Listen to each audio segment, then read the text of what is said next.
Hey, this is Josh Alexander, and this is your Orange County Housing Report for January 2020. So happy New Year. With the new year comes a brand new housing market, especially compared to last year. So last year we started off the inventory around 5,900 homes in Orange County.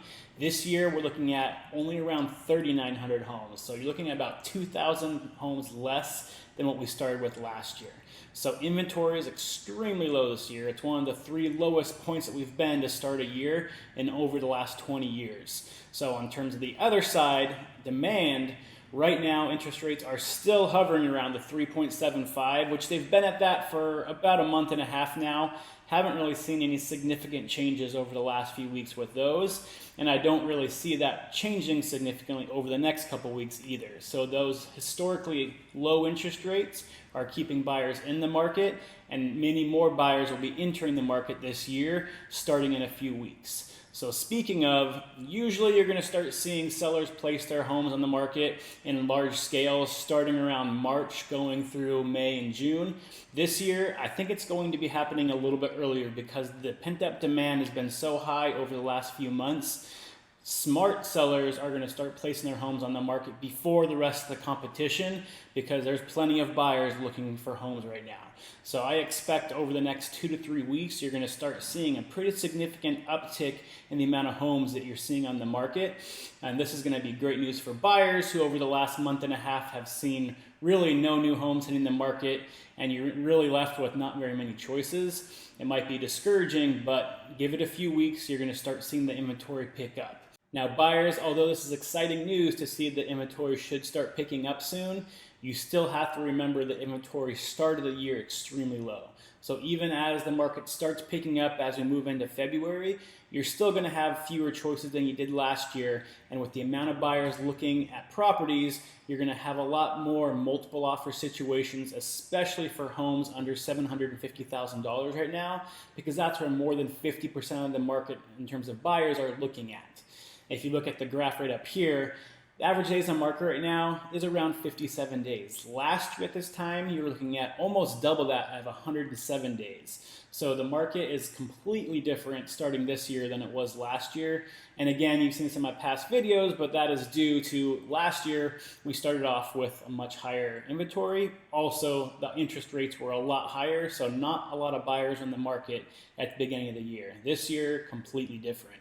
So if you're a buyer, you need to make sure that you have your finances in order, because over the next 2 to 3 weeks, if you don't have everything ready to go as those flood of homes start hitting the market, if you find that perfect place and you don't have your pre-approval ready to go from your lender, you're most likely going to miss out, because the amount of homes that will have multiple offers on them this year will be significantly higher than they were last year, because the market this year is much more leaning towards a seller's market than at the beginning of last year, which we were actually slightly in a buyer's market last year for the first few months because of those high interest rates. So make sure your finances are in order. Make sure you've talked to your lender, get the pre-approval. Those pre-approvals are usually good for 90 days, so there's no harm in getting it now, even if you're not planning on looking until the end of February or March, because you'll be able to put an offer in if one of those properties does happen to come up earlier than you were expecting and you really like it. Because if that's not there and that pre-approval hasn't happened yet, you're going to have a really hard time competing with the other buyers that are ready to go putting their house on the market. Now sellers, on the other hand, like I said before, a lot of people wait till March. They want to wait till spring or summer market because that's when they think they're going to get the most offers and the most amount of traffic. This year, like I said earlier, I believe sellers need to start thinking about placing their homes on the market probably the first or second week of February, which is only a few weeks away.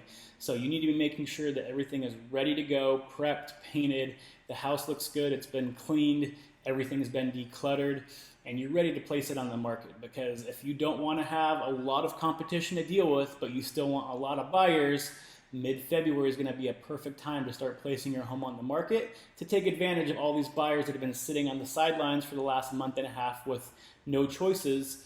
Now is when they're going to start looking to place those offers. So if you want little competition with a lot of buyers, you really need to start looking at getting your home on the market sooner rather than later this year.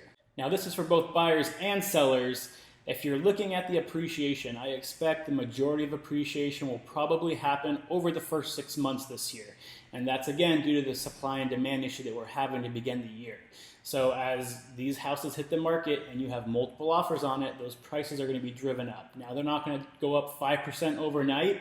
So buyers, when you're placing offers, you don't need to go crazy and place offers $10,000, $20,000, $30,000 over the latest comparable sale. But you do need to be prepared to be able to place a few $1,000s over, because that's where these markets are heading right now. And to compete with multiple offer situations, you have to be able to pay a little bit of a premium, but you need to make sure you're staying in fair market value, because there's no reason to overpay in this market right now, but you need to expect that you'll be paying a little bit more than the last sale. Now on the other end, sellers, again, you're not expecting a 5% appreciation in a month. So you can't be overzealous and price your home extremely high, because that's going to drive the buyers away to someone else's home, which is priced at fair market value.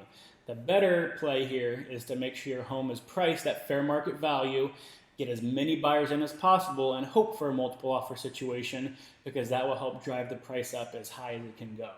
So one final note for buyers. If you've been renting and renting and renting for years, you probably already know this, but rental costs have been going up significantly.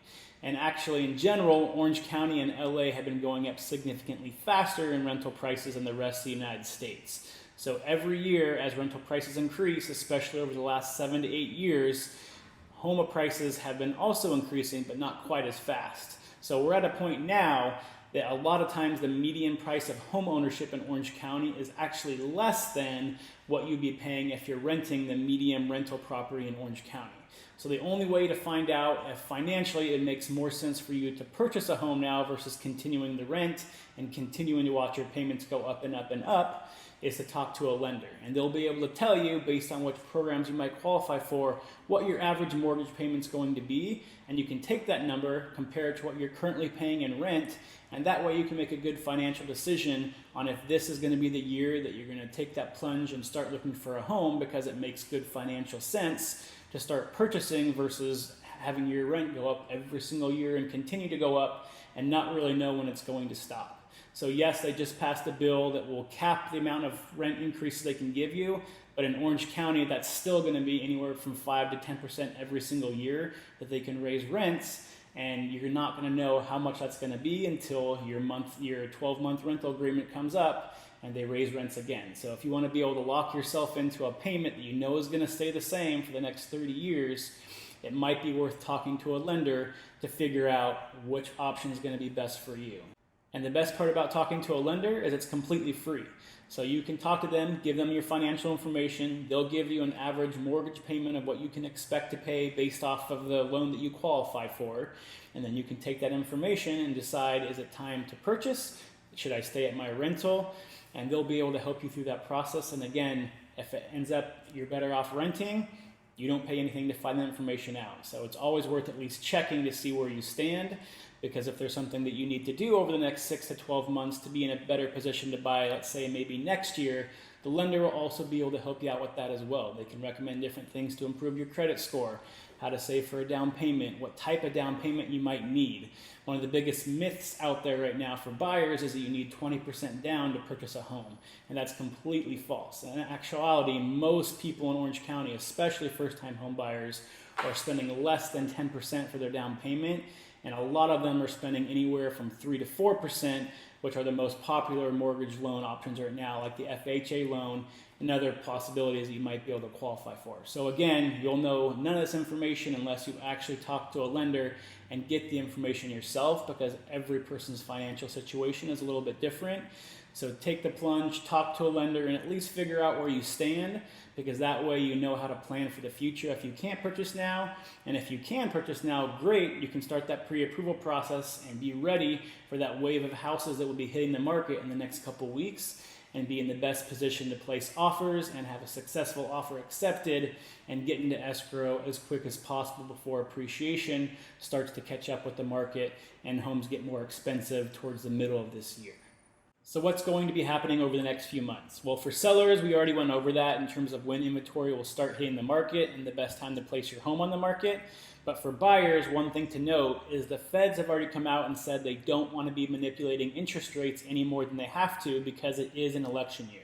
So I'm thinking the interest rates will probably remain about the same, 3.75, maybe up to 4% over the next 6 to 9 months. So that's good news for buyers, because if you're not quite ready yet, but you need to look for a property a little bit down the line, yes, homes will probably be more expensive 2 or 3 months from now than they are today, but interest rates are going to remain low, which is going to keep mortgages affordable and keep those properties affordable for you to be placing offers on even through spring into summer. So it's great news for buyers, great news for seller. Overall, we're looking at a healthy housing market this year, so I'm excited to see what the rest of the year is going to bring us. If you like this video or you found it useful, please hit the subscribe button below. That way every month when a new report comes out, you'll be notified. I also put out videos with different topics that affect the housing market in Orange County from time to time, so that will hopefully help you out as well. Thanks.